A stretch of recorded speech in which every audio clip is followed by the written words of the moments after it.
It's Wednesday, February 21st. I'm Priyanka Arabindi. And I'm Tre'vell Anderson, and this is What a Day, the perfect pod for your drive to the first day of the Conservative Conference CPAC. Or better yet, your drive away from CPAC. If you are trying to escape, let us be your soundtrack. We know you need a soundtrack because it's a lot of foolishness coming out of there, okay? Stay far away. Listen to our show on a loop. We got you. On today's show, the fumbled overhaul of FAFSA applications for student aid has pushed back admissions for some colleges and students. Plus, Kansas City authorities charged 2 men for the mass shooting at last week's Super Bowl parade. But first, yesterday the United States vetoed a resolution from the United Nations for an immediate ceasefire in Gaza. Here is the U.S.'s ambassador to the UN, Linda Thomas-Greenfield, explaining that the U.S. said no because she believed it would disrupt the negotiations to free the hostages who were taken from Israel.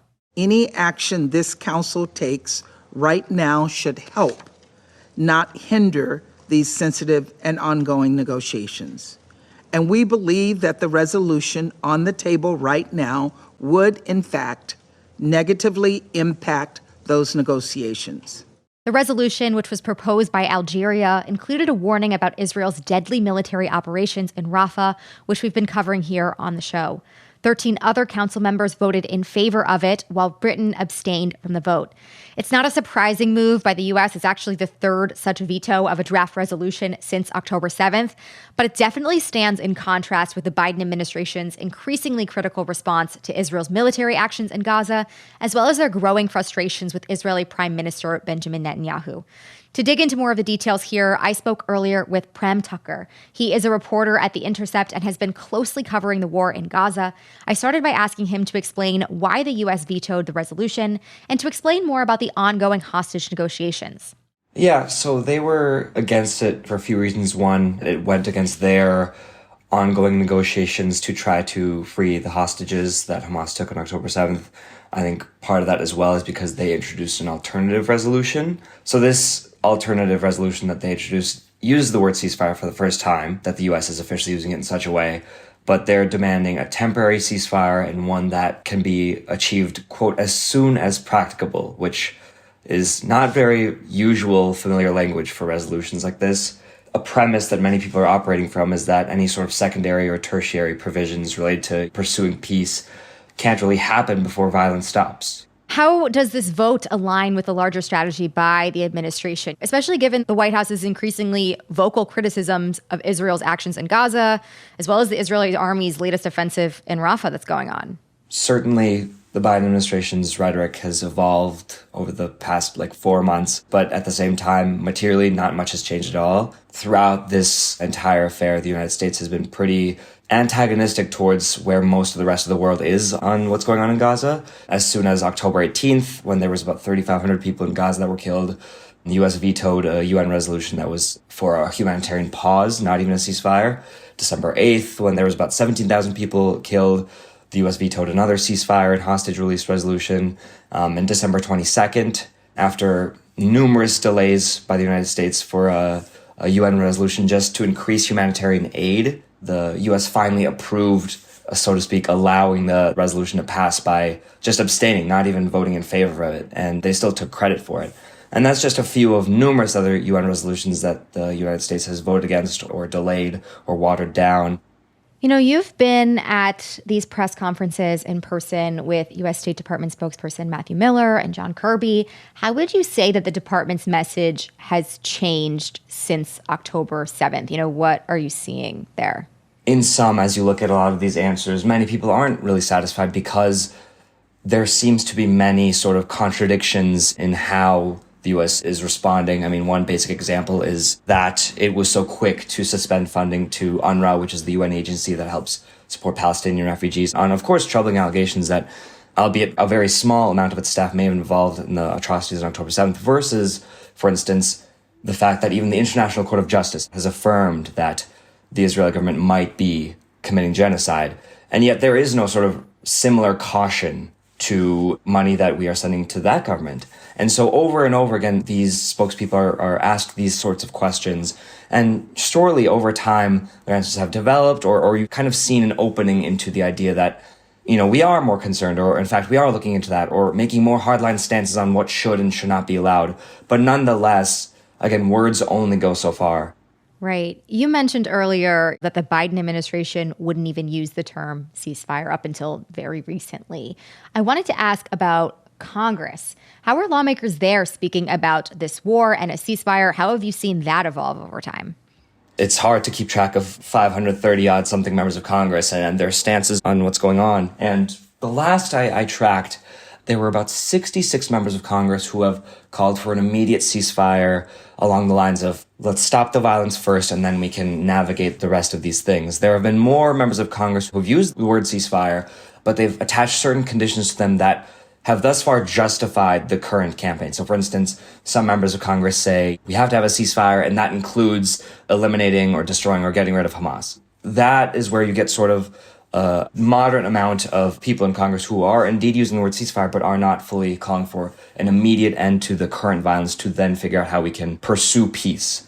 So that's sort of the dynamics on the Democratic side of things. Of course, on the Republican side of things, it's much more interested in violence and much more committed and unabashedly interested in removing Hamas. And often, of course, some members of Congress not really differentiating between the idea of a Palestinian human being and then someone who may or may not even be involved in Hamas and Hamas itself. There's no sort of scaling or gradation for many of these Republicans. There are certainly a lot more members of Congress than, of course, people within the administration itself calling for a ceasefire, but of course, neither of which necessarily is proportional to poll after poll, which shows majorities of all sorts of groups, even Republicans and independents, especially independents, who are much more interested in an end to this violence. What can we expect to see next in terms of peace talk efforts, movement towards a ceasefire? Where do we go from here? So the U.S. has said that they're in the middle of negotiations right now, which is one of their justifications for why they didn't necessarily support this resolution of a full-on ceasefire. And of course, they have their alternative resolution that they have proposed. It's not quite clear how much of a rush there is to pass this resolution. Surely the language is indeed shifting based on the increasing sort of demands by more and more people in this country, no less across the world. I've talked to a lot of folks that within Congress and within the administration have said that indeed, despite us not seeing exactly how it works in public, that they and their bosses and their coworkers have seen so much public pressure and so much public just discourse and dialogue generally about this in a way that many other U.S.-involved foreign affairs have not. All to say that, on one hand, there are trends that you and I have discussed about, how the U.S. is behaving on the stage of the UN, for instance, but in some ways, a lot is up in the air, and there's no guarantee of how things go with this or with anything, of course. That was my conversation with Prem Thakker of The Intercept. We will link to some of his work in our show notes. As far as updates from the ground in Gaza, yesterday, Israel's military ordered evacuations in 2 neighborhoods of Gaza City, which is a city in northern Gaza that was an initial target in Israel's military operation. The evacuation notice told people in these areas to go to an area west of Han Yunis in southern Gaza, which is the location of the most intense fighting and bombing in Gaza at this point in the war. The UN also suspended food deliveries in northern Gaza, citing looting, gunfire, and chaos that their teams have faced, a decision that they say was not made lightly because of the implications it could have on an already starving population. We'll, of course, continue to follow this in the coming days. Thank you for that, Priyanka. Now on to a story impacting tens of millions of families in the United States. There is a major snafu involving the free application for federal student aid, better known as FAFSA. Now, all of these high school seniors, college students, and their families, not to mention the colleges they want to go to, are waiting in limbo to find out how much aid might be available to them. I don't know about you, Priyanka, but I remember all of the angst that the financial aid process can normally be.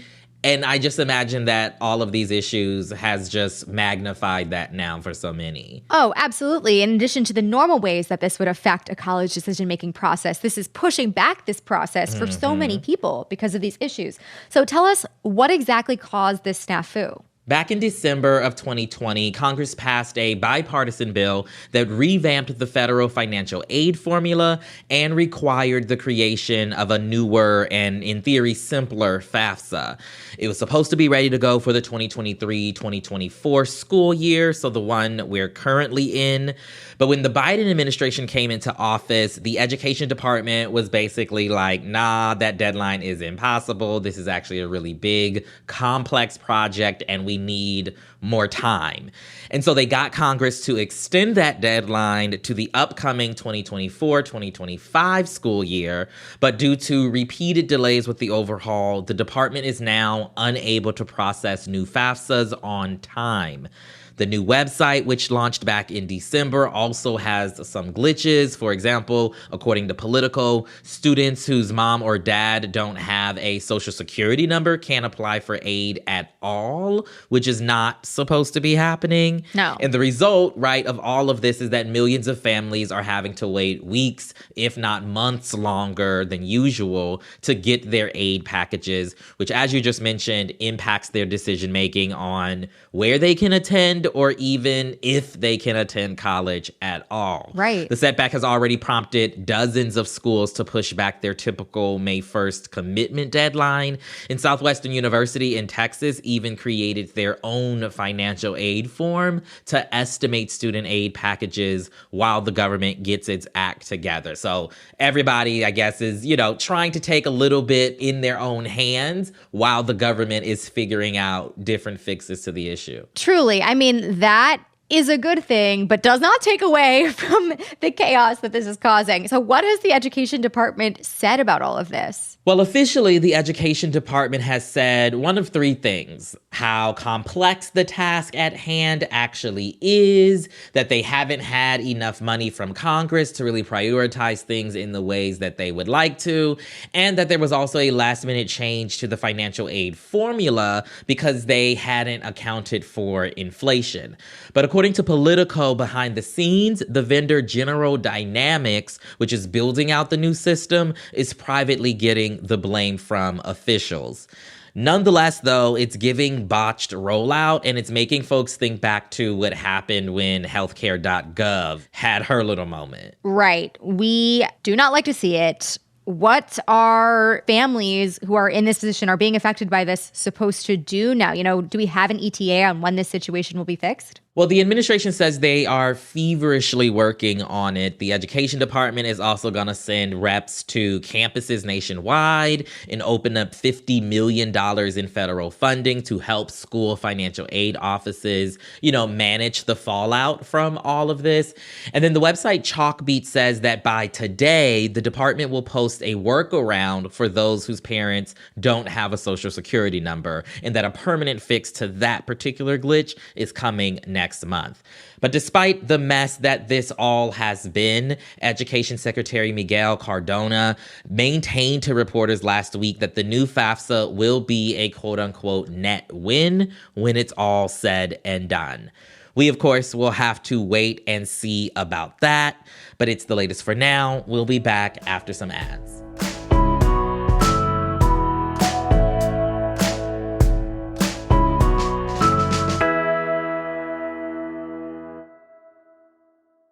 What a Day is brought to you by Nutrafol. Hair thinning is complicated, but with Nutrafol's hair wellness quiz, you can get your personalized hair health plan today. By analyzing your lifestyle, biology, and hair history, Nutrafol's 3-minute quiz determines which underlying root causes are keeping you from reaching your hair potential. And I just want to let the people know, okay? I saw a commercial for Nutrafol the other day, okay, while I was watching TV. Mm-hmm. That means that more and more people are finding out about the secret, Josie. It's true. And I need for our listeners who have just, not been paying attention to you and your wonderful testimony to just wise up, okay? It's true. Because they're going to miss out really soon. Look, I take vitamins, but I don't really believe in them as a rule. But Nutrafol works. And, I don't notice things. Usually if vitamins are working, I wouldn't even notice. But Nutrafol works well enough that I was like, oh, my hair's thicker and longer and healthier. which is a big deal. If I notice, it's a big deal. I love that. For a limited time, Nutrafol is offering $10 off your first month's subscription and free shipping at Nutrafol.com/quiz when you enter the promo code DAY. Take the quiz and get started on reaching your hair wellness goals with Nutrafol today. Nutrafol.com, spelled Nutrafol.com/quiz, promo code DAY. As a chef and a restaurant owner, I'm as meticulous about my cookware as I am about my ingredients. That's why I love Made in Cookware. Each pan they make isn't just designed to perform, it's crafted to last. As a mom, I love that I can trust Made in. It's made from the world's finest materials, so I can feel good about what I'm feeding my family. I'm Chef Brooke Williamson, and I use Made in Cookware. I'm Dan Pashman, host of the Sporkful Food Podcast, and I'm excited to tell you about our new podcast, Deep Dish with Sola and Ham. Sola and Ham are chefs, YouTube stars, and a married couple. In each episode of Deep Dish, they deep dive into the surprising story behind a food, then see what it inspires them to cook up. The first episode starts off with 2 dead bodies and a trunk full of tamales. Listen to Deep Dish in the Sporkful's feed, wherever you get your podcasts. Let's get to some headlines. Headlines. First, an update on the shooting at a Kansas City Super Bowl victory parade last week, which killed 1 person and injured 22 others. Missouri prosecutors said yesterday that 2 men have been charged with murder. Authorities say that the men didn't know each other prior to the night's events, and yesterday's announcement comes after authorities charged 2 teenagers with violations related to firearms and resisting arrest. According to prosecutor Jean Peters Baker, more charges could be on the way. We seek to hold every shooter accountable for their actions on that day. Every single one. The Supreme Court declined to hear a challenge to an admission system designed to bolster diversity at a prestigious magnet high school in Northern Virginia. Thomas Jefferson High School changed its admissions review process in 2020 to consider what it describes as race-blind factors, such as a student's neighborhood and socioeconomic status. The school also did away with a notoriously difficult admissions test, and it reserved a set number of spots for high-performing students from each middle school in its county. The first class admitted using this new process showed an increase in Black and Latino enrollment, as well as more low-income students, girls, and students for whom English is a second language. But the student body's percentage of Asian American students dropped from 70% to 50%, which caused some parents of those students to accuse the school of intentionally designing the admissions process to decrease Asian enrollment. A lower court ruled that the new admissions process was constitutional, and the Supreme Court's decision allows that ruling to stand. More cases like this could be on the way as schools work out how to diversify their student bodies in the wake of the Supreme Court's restriction of affirmative action last year. Armed only with those little pencils for writing Dewey Decimals, librarians are once again under attack, this time in West Virginia. Lawmakers have advanced a bill that would make it easier for the state to prosecute them and teachers for quote-unquote obscenity featured in certain books and teaching materials. On Friday, the GOP-led State House passed a measure that would no longer shield schools, public libraries, and museums from being criminally charged in these cases. In the lead up to the vote, Republican delegate and lead sponsor of the bill, Brandon Steele, said that the measure protects children from viewing pornography. He also referred to libraries as, quote, the sanctuary for pedophilia. Ugh. Which I don't know if you have paid a visit to your public library recently. Just would not even register on what I would call a lovely place that does so many amazing things for my community. Anyways, the problem here is that West Virginia's definition of obscenity is very broad. The state code says that if a work doesn't have any, quote, literary, scientific, artistic, or political value, it can be labeled as obscene. Democratic delegate Evan Hansen spoke out against the bill on Friday and called it a, quote, de facto book ban. The bill is now in the hands of the Republican-controlled state Senate. I do not like the sound of that at all. At all. And finally, after an iconic career as a singer, songwriter, and actress, former Disney Channel star Bridgit Mendler is adding CEO to her resume. On Monday, she announced her plans to launch a new space startup. Her company, Northwood Space, hopes to improve the connection infrastructure between satellites and Earth. And according to CNBC, she's doing so with the backing of investors who have already contributed around $6 million. Now, this might be a shock for the kids who grew up watching her on Disney Channel. She was on shows like Good Luck Charlie and Wizards of Waverly Place, and she starred in the movie musical Lemonade Mouth. Mendler's career also includes a stint as a musician. You may remember her 2012 summer anthem, Ready or Not. But in 2017, Mendler shifted gears to focus on her education. She got her doctorate in legal studies at Harvard University and earned a PhD from MIT. Very casual. Very casual. And Mendler told CNBC on Monday that she, quote, completely fell in love with space law when she later went on to work with the Federal Communications Commission's Space Bureau. Now she says she's bringing her vision of a, quote, data highway between Earth and space to life. There is truly nothing that Bridgit Mendler cannot do. Hats off to her. My mind is blown. This is amazing. She can sing. She can act.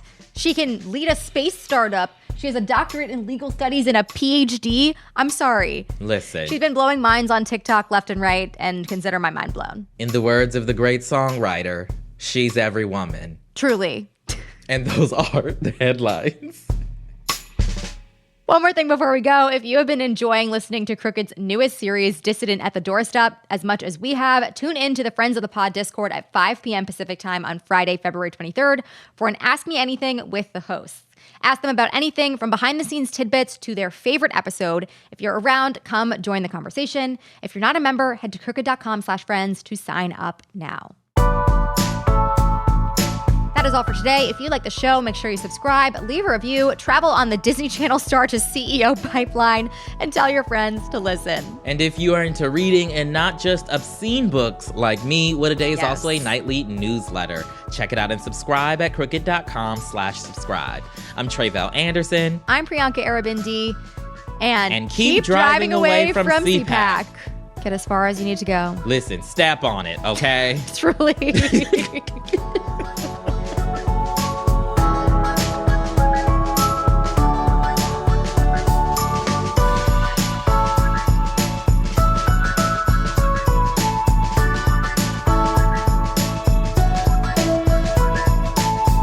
What a Day is a production of Crooked Media. It's recorded and mixed by Bill Lance. Raven Yamamoto and Natalie Bettendorf are our associate producers, with production support from John Milstein. Our showrunner is Leo Duran, and our executive producer is Adrian Hill. Our theme music is by Colin Gilliard and Kashaka.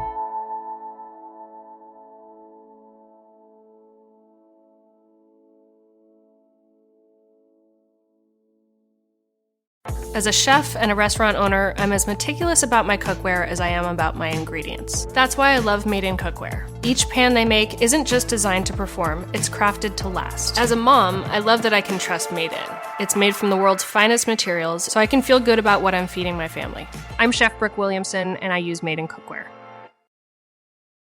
I'm Dan Pashman, host of the Sporkful Food Podcast, and I'm excited to tell you about our new podcast, Deep Dish with Sola and Ham. Sola and Ham are chefs, YouTube stars, and a married couple. In each episode of Deep Dish, they deep dive into the surprising story behind a food, then see what it inspires them to cook up. The first episode starts off with 2 dead bodies and a trunk full of tamales. Listen to Deep Dish in the Sporkfuls feed, wherever you get your podcasts.